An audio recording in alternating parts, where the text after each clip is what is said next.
Hello అండి, నమస్తే. ఇప్పుడు మాట్లాడే టాపిక్ వచ్చేసి ఈరోజు రాజస్థాన్లో కొన్ని డెవలప్మెంటల్ యాక్టివిటీస్ కార్యక్రమాలకు సంబంధించి శంకుస్థాపన చేసేదానికి రాజస్థాన్ వెళ్ళినటువంటి ప్రధానమంత్రి నరేంద్ర మోదీ గారు డెవలప్మెంటల్ యాక్టివిటీస్కి సంబంధించి శంకుస్థాపన చేసిన తర్వాత బహిరంగ సభలో మాట్లాడుతున్న తీరు చూస్తూ ఉంటే మాత్రం ఖచ్చితంగా Pahalgam terror attack and thereafter జరిగినటువంటి పహల్గామ్ ఆపరేషన్ సింధూర్కి సంబంధించినటువంటి ఎక్సర్సైజ్ ఏదైతే ఉందో చాలా కంప్లీట్గా అండ్ చాలా లాంగ్ రన్లో దాన్ని అలైవ్గా ఉంచి పొలిటికల్ మైలేజ్ పొందాలనే ఒక ఉద్దేశంతో ఉన్నారని చాలా ప్రస్ఫుటంగా ఆయన మాటలను బట్టి అయితే అర్థమవుతోంది. అండ్ ఆయన మాట్లాడుతూ చెప్పిన అంశాలు ఏంటంటే, పాకిస్తాన్తో ట్రేడ్ అనేది కానీ చర్చలు కానీ ఉండేదానికి ఆస్కారం లేదు. పాకిస్తాన్తో చర్చలు జరిగే అవకాశం వస్తే ఒక్క పీఓకే సెంట్రిక్గా మాత్రమే చర్చలు జరిగేదానికి ఆస్కారం ఉంటుందని చెప్పారు. కానీ పాకిస్తాన్తో చర్చలు జరగాల్సిన అంశం వస్తే ఉగ్రవాదుల్ని కంట్రోల్ చేసే అంశంలో చర్చ జరగాలనే మాట నరేంద్ర మోదీ గారు చెప్పలే. ఒక్క పీఓకే అంశం మీద మాత్రమే చర్చ జరగాలని చెప్పే ప్రయత్నం చేశారు. అండ్ పహల్గామ్లో బుల్లెట్లు ఏవైతే ఫైర్ చేశారో అవి 140 కోట్ల మందిని నొప్పి కలిగించాయని చెప్పే ప్రయత్నం అయితే చేశారు. అండ్ చాలా క్లియర్గా దేశ ప్రజలందరూ కూడా ఈ పర్టికులర్ అంశం మీద చాలా సీరియస్గా ఉన్నారని చెప్పే ప్రయత్నం అయితే చేశారు. అండ్ ఎట్టి పరిస్థితుల్లో ఉగ్రవాద చర్యల్ని సహించేది లేదని చాలా ప్రస్ఫుటంగా చెప్పే ప్రయత్నం అయితే చేశారు. బట్ నాకు అర్థం కాని అంశం ఏంటంటే, ఇంకా 2-3 అంశాలు అని చెప్పింది ఏంటంటే, న్యూక్లియర్ థ్రెట్కి భయపడే ప్రసక్తే లేదని ఇంకో మాట చెప్పే ప్రయత్నం చేశారు. అండ్ తర్వాత నా నరాల్లో రక్తం ప్రవహించట్లేదు, సింధూరం ప్రవహిస్తుందని చెప్పారు. మరి సింధూరం ప్రవహిస్తే మనిషి బతుకుతాడో లేదో నాకైతే తెలియదు. జనరల్గా మనిషి బతుకుండాలంటే నరాల్లో రక్తం ప్రవహించాలి. మరి ప్రైమ్ మినిస్టర్ గారు డైరెక్ట్ కనెక్షన్ విత్ గాడ్ కాబట్టి మేబీ ఆయనకి ఏమన్నా సింధూర్ లాంటివి ఏమన్నా ప్రవహిస్తూ ఉంటాయేమో తెలియదు. బట్ ఇక్కడ ఏంటంటే ఆయన చెప్పినటువంటి మాట, పహల్గామ్ టెర్రర్ అటాక్ 140 కోట్ల మందిని గాయపరిచింది. ఎస్, కానీ గవర్నమెంట్ని అయితే గాయపరచలేదు. గవర్నమెంట్కి అసలు బాధ్యత లేకుండా ఉండేలా చేసింది. ఎందుకంటే గవర్నమెంట్ ఇంటెలిజెన్స్లో ఫెయిల్యూర్ అయింది, cyber security control Pahalgam terror attack తర్వాత సైబర్ సెక్యూరిటీని కంట్రోల్ చేయడంలో ఫెయిల్ అయిపోయింది. ఉగ్రవాదులు దేశ బోర్డర్ దాటి ఇండియాలోకి వచ్చి దాడి చేసేంత వరకు మొద్దు నిద్రపోయింది. అండ్ భారతదేశంలో ఉన్నటువంటి నిరుద్యోగ యువత పాకిస్తాన్ ఇంటెలిజెన్స్ ఏజెన్సీలకి స్పైగా మారి వాళ్ళ గూఢాచర్యానికి సపోర్ట్ చేస్తూ ఉంటే దాన్ని కట్టడి చేయడంలో ఫెయిల్ అయిపోయింది. ఈ అంశాల మీద నరేంద్ర మోదీ గారు ఎక్కడ మాట్లాడాల? టెర్రర్ అటాక్ ఎందుకు జరిగింది? ఇంటెలిజెన్స్ ఫెయిల్యూర్ వల్ల జరిగింది కదా, బోర్డర్ మేనేజ్మెంట్ సరిగ్గా లేకపోవడం వల్ల జరిగింది కదా, ఇండియా నుంచి గూఢచర్యం పాకిస్తాన్కి సంబంధించిన ఐఎస్ఐకి చేస్తున్న వల్ల జరిగింది కదా. అండ్ ఉగ్రవాద దాడి జరిగిన తర్వాత ఇండియాలో సైబర్ అటాక్స్ జరిగినాయి, అది కూడా గవర్నమెంట్ వెబ్సైట్స్ మీద జరిగినాయి కదా. వీటి మీద ఎక్కడ మాట్లాడే ప్రయత్నం చేయట్లేదు. నరేంద్ర మోదీ గారు ఉగ్రవాద దాడి జరిగిన తర్వాత మాట్లాడుతున్న ప్రతి మాట దేశ ప్రజల్ని ఎమోషనల్ ట్రాప్లోకి తీసుకొచ్చేలా మాట్లాడుతున్నారు తప్ప గవర్నమెంట్ ఫెయిల్యూర్ గురించి ఒక్క దగ్గర కూడా మాట్లాడలా. గవర్నమెంటే సక్రమంగా పనిచేసి ఉంటే, గవర్నమెంటే బోర్డర్ మేనేజ్మెంట్ బాగా చేసి ఉంటే ఉగ్రవాదులు బోర్డర్ దాటి భారతదేశంలోకి వచ్చేవాళ్ళు కాదు. గవర్నమెంట్ ఇంటెలిజెన్స్ రిపోర్ట్ వచ్చిన వెంటనే ప్రాంప్ట్గా రియాక్ట్ అయ్యి ఉండింటే ఖచ్చితంగా పహల్గామ్ టెర్రర్ అటాక్ జరిగేది కాదు, 26 మంది చనిపోయేవాళ్ళు కాదు. గవర్నమెంట్ పహల్గామ్ టెర్రర్ బైసరన్ వ్యాలీలో సెక్యూరిటీని ప్రాపర్గా డిప్లాయ్ చేసి ఉంటే 26 మంది చనిపోయేవారు కాదు. ఇన్ని రకాలుగా గవర్నమెంట్ ఫెయిల్ అయిపోతే దాని గురించి ఎక్కడా మాట్లాడరీనా? ప్రజల్ని రెచ్చగొట్టే మాటలు, ప్రజల్ని ఎమోషనల్ ట్రాప్లోకి లాగే మాట్లాడుతున్నారు. అంటే ఎంత బాధ్యతగా ఉన్నారో చూడండి మన భారత ప్రధాని గారు. ఆయనకు పదవంటే బాధ్యత. దేశం మొత్తం కుటుంబ సభ్యుల్లో ఫీల్ అవుతారు ఆయన, వేరేదేం ఉండదు ఆయనకి. కానీ దేశంలోకి వచ్చి ఉగ్రవాదులు సైనికుల్ని తర్వాత సివిలియన్ని చంపేసి వెళ్ళిపోతున్నా మాత్రం ఏం చేయరు. అండ్ ఈ నెల్లి పాకిస్తాన్కి వెళ్ళి ఆ ఉగ్రవాదులను చంపేసి వచ్చారంట. మరి ఆ నలుగురు ఎక్కడ? పహల్గామ్ టెర్రర్ అటాక్ చేసినటువంటి ఉగ్రవాద దాడులు చేసినటువంటి నలుగురిలో ఒక్కళ్ళన్నా పట్టుకోగలిగారా? అండ్ ఈయన ప్రధానమంత్రి అయిన తర్వాత జరిగినటువంటి ఉగ్రవాద దాడుల్లో ఒక్క ఉగ్రవాదిని పట్టుకోలేకపోయారు. అండ్ ఈయనంతా ఉగ్రవాదిని కంట్రోల్ చేస్తానని మాట్లాడుతూ ప్రజల్ని మభ్యపెట్టే ప్రయత్నం చేస్తున్నారు. అండ్ గవర్నమెంట్ ఫెయిల్యూర్స్ గురించి మాత్రం ఎక్కడ మాట్లాడే పని చేయట్లేదు. హోంమంత్రి ఫెయిల్యూర్ గురించి మాట్లాడే పని చేయట్లేదు, డిఫెన్స్ మినిస్ట్రీ ఫెయిల్యూర్ గురించి మాట్లాడే పని చేయట్లేదు. అండ్ ప్రధానమంత్రి గారు ఎక్స్టర్నల్ అఫైర్స్ మినిస్టర్ ఫెయిల్యూర్ గురించి మాట్లాడే పని చేయట్లేదు. అండ్ డొనాల్డ్ ట్రంప్ భారతదేశం యొక్క ఇంటిగ్రిటీని, భారతదేశం యొక్క సావర్నిటీని దెబ్బతీసేలా టైమ్ అండ్ అగైన్ మాట్లాడుతూ ఉన్న దాని మీద కూడా మాట్లాడే ప్రయత్నం చేయట్లేదు. కానీ ఈయన భారతదేశంలో మరొకసారి టెర్రర్ దాడి జరగకుండా పాకిస్తాన్కి బుద్ధి చెప్పినట్టు మాట్లాడే ప్రయత్నం చేస్తున్నారు. ఇంతకుముందు బాలాకోట్ సర్జికల్ స్ట్రైక్ జరిగింది, మళ్ళీ ఆపారంటే తర్వాత కూడా ఉగ్రవాద దాడులు జరుగుతున్నాయి కదా దేశంలో. అండ్ నరేంద్ర మోదీ గారు ఈ పర్టికులర్ అంశంలో పహల్గామ్ టెర్రర్ అటాక్ జరిగిన తర్వాత ఎక్కడ కూడా ప్రజాస్వామ్యబద్ధంగా బిహేవ్ చేయలేదు. ఆల్ పార్టీ మీటింగ్ కండక్ట్ చేయలేదు. Special session of the parliament conduct చేయలేదు.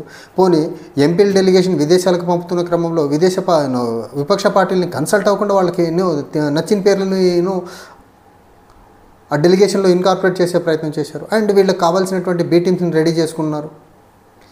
సుప్రియా సూలే శరద్ పవార్ సంబంధించినటువంటి ఎన్సీపీ శరద్ పవార్ సంబంధించినటువంటి పార్టీ ఏదైతే ఉందో నేషనల్ సెక్యూరిటీ పాయింట్ ఆఫ్ వ్యూలో అందరూ ప్రైమ్ మినిస్టర్కి మద్దతు ఇవ్వాలని చెప్పే ప్రయత్నం చేశారు. కానీ నేషనల్ సెక్యూరిటీ పాయింట్ ఆఫ్ వ్యూలో గవర్నమెంట్ మెజరబుల్గా ఫెయిల్ అయిపోయినటువంటి ఇంటెలిజెన్స్ పాయింట్ ఆఫ్ వ్యూలో, సైబర్ సెక్యూరిటీ పాయింట్ ఆఫ్ వ్యూలో పాకిస్తాన్కి స్పైల్గా పనిచేస్తున్న అంశాన్ని కట్టడి చేసే అంశంలో ఫెయిల్ అయిపోయిందని గురించి ఎవరు మాట్లాడతారు? దేశ ప్రధానికి, దేశానికి మద్దతు ఇస్తారు అందరూ. కానీ వీళ్ళ ఫెయిల్యూర్ గురించి ఎక్కడ అడగాలి, ఎవరు అడగాలి? ఆల్ పార్టీ మీటింగ్ ఉండదు, special session of the parliament ఉండదు. కానీ ప్రైమ్ మినిస్టర్కి మద్దతు ఇస్తూ ఉండాలి. ఈయన హయాంలో ఉగ్రవాద దాడులు జరుగుతూ ఉండాలా, ఈయన చేసే ప్రతి చర్యకు సపోర్ట్ చేస్తూ ఉండాలి. ఇదేనా సుప్రియా సూలే గారు చెప్పదలిసింది? సో వీళ్ళు బీజేపీ బీ టీమ్గా మారిపోయారని దానికి ఎంతకంటే ఎగ్జాంపుల్ ఏం కావాలి? అండ్ వీళ్ళ నాన్న శరద్ పవార్ గారు మాట్లాడుతూ చెప్పే మాట ఏంటంటే నేషనల్ సెక్యూరిటీ గురించి మాట్లాడేటప్పుడు లోకల్ పాలిటిక్స్ని కలపొద్దని చెప్తున్నారు. నరేంద్ర మోదీ చేస్తుందండి. ఇప్పుడు ఈ పహల్గామ్ ఉగ్రవాద దాడిని బీహార్ ఎన్నికలకు వాడుకునే ప్రయత్నం చేయట్లేదా? తర్వాత ఉత్తరప్రదేశ్ ఎన్నికలకు వాడుకునే ప్రయత్నం చేయట్లేదా? దేశంలో ఆ సెంటిమెంట్ని రగిల్చే ప్రయత్నం చేయట్లేదా? ఆ నలుగురు ఉగ్రవాదాన్ని పట్టుకోకుండా తార్సారం చేయట్లేదా? దీన్నేమనాలా? సో నరేంద్ర మోదీ గత 11 సంవత్సరాలుగా దేశంలో చేస్తున్న పని ఏంటంటే కొన్ని బీ టీంలను తయారు చేసుకున్నారు, కొన్ని ఏ టీంలను తయారు చేసుకున్నారు, కొన్ని సి టీంలను తయారు చేసుకున్నారు. సో దేశంలో ఏం జరిగినా ఈయన మీదకి ఈగ వాలకుండా రాజకీయ పక్షాలనే, విపక్షాల నుంచి ఉన్నటువంటి రాజకీయ పార్టీలనే ఈయనకు వంతపాడేదానికి రెడీ చేసుకుని పెట్టుకున్నారు. ఆ పర్యవసానంలో భాగంగానే సుప్రియా సూలే అండ్ వాళ్ళ నాన్నగారు శరద్ పవార్ ఇద్దరు కలిసి ఈయన వత్తాసు పలికే పని చేస్తున్నారు. వీళ్ళకు నేషనల్ సెక్యూరిటీ మీద సుప్రియా సూలే గారికి నిజంగా అంత బాధ్యత ఉంటే ఇంటెలిజెన్స్ ఫెయిల్యూర్ గురించి క్వశ్చన్ చేయాలా, సైబర్ అటాక్స్ గురించి మాకు క్వశ్చన్ చేయాలా, తర్వాత బోర్డర్ మేనేజ్మెంట్ ఫెయిల్యూర్ గురించి క్వశ్చన్ చేయాలా, హోమ్ మినిస్టర్ ఎందుకు ప్రాపర్గా పనిచేయనప్పుడు ఉగ్రవాద దాడులు జరిగాయి, రాజీనామా అడగాల హోంమంత్రిది. నేషనల్ సెక్యూరిటీ గురించి నిజంగా సుప్రియా సూలే గారికి అంత కన్సర్న్ ఉంటే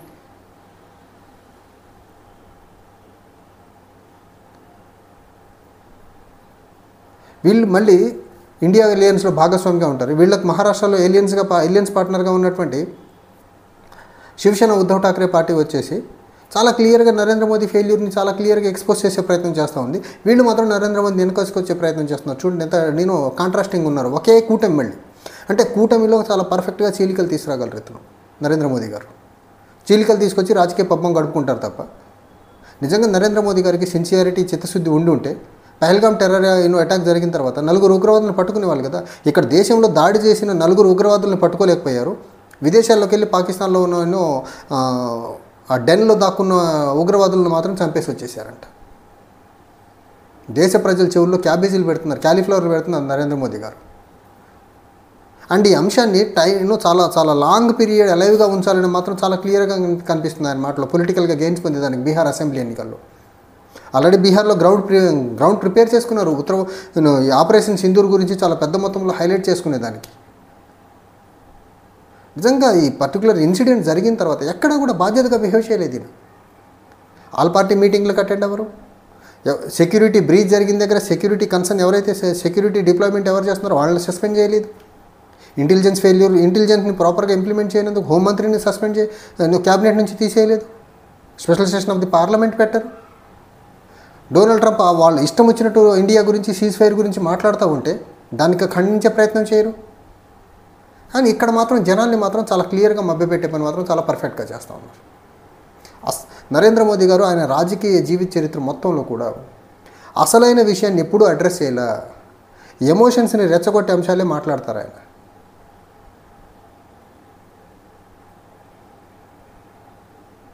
భారతదేశంలో పార్లమెంట్ సెషన్ కండక్ట్ చేయని ఈయన, ఇక్కడ ప్రశ్నలకు సమాధానం చెప్పలేని ఈయన మల్టీ పార్టీ డెలిగేషన్ ఎంపీలనేమో విదేశాలకు పంపి వాళ్ళందరినీ రోపించేసే ప్రయత్నం చేస్తున్నారు. ఉగ్రవాద దాడి జరిగిన తర్వాత ఒక్క దేశం మద్దతు కూడగట్టలేకపోయారు ఈయన పాకిస్తాన్కి అగెనెస్ట్గా. 11 సంవత్సరాలుగా డిప్లొమాటిక్ ఫెయిల్యూర్ చాలా ప్రస్ఫుటంగా కనిపిస్తూ ఉంది పహల్గామ్ ఉగ్రవాద దాడి తర్వాత. ఆ ఫెయిల్యూర్ గురించి మాత్రం మాట్లాడితే వాళ్ళని దేశద్రోహులని బ్రాండ్ చేసే పని చేస్తూ ఉంటారు ఇతను.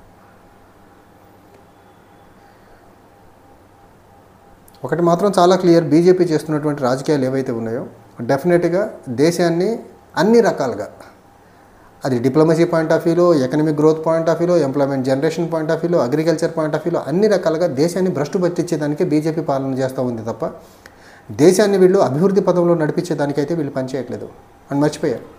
నేషనల్ సెక్యూరిటీ కూడా వీళ్ళకి మెయింటైన్ చేయాలి, ప్రాపర్గా ఉండాలనేది లేదు వీళ్ళకు.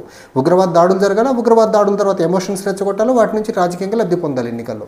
ఇదే వీళ్ళ తంతు. వీళ్ళకి ఎక్కడ దేశం మీద ప్రేమ ఉన్నట్లయితే నాకైతే కనపడట్లేదు. దేశం మీద నిజంగా ప్రేమ ఉంటే డెమోక్రటిక్గా ఫాలో అవ్వాల్సిన ప్రతి ప్రొసీజర్ ఫాలో అయ్యాలి. ఒక్క ప్రొసీజర్ కూడా ఫాలో అవ్వట్లేదే.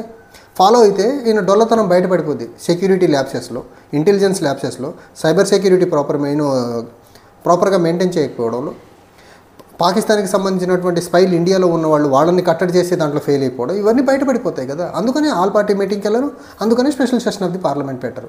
సో రేపు జరగబోయేటువంటి మాన్సూన్ సెషన్స్ ఏవైతే ఉన్నాయో అప్పటికి ఈ ఇష్యూ మొత్తాన్ని సైడ్ చేసేసి ఇంకో అంశాన్ని తీసుకొచ్చి దాని చుట్టూ రాజకీయం తిప్పే ప్రయత్నం చేస్తారు పార్లమెంట్ సమావేశాలు జనరల్గా మాన్సూన్ సెషన్ స్టార్ట్ అయ్యే టైంకి. అనునిత్యం దేశాన్ని పట్టి పీడిస్తున్న సమస్యలు, దేశాన్ని క్రైసిస్లో తీసుకెళ్లిన ఇష్యూస్ని పక్కన పెట్టి ఏదో అంశాన్ని తీసుకొచ్చి డైవర్ట్ పాలిటిక్స్ చేసే ప్రయత్నం చేస్తారు.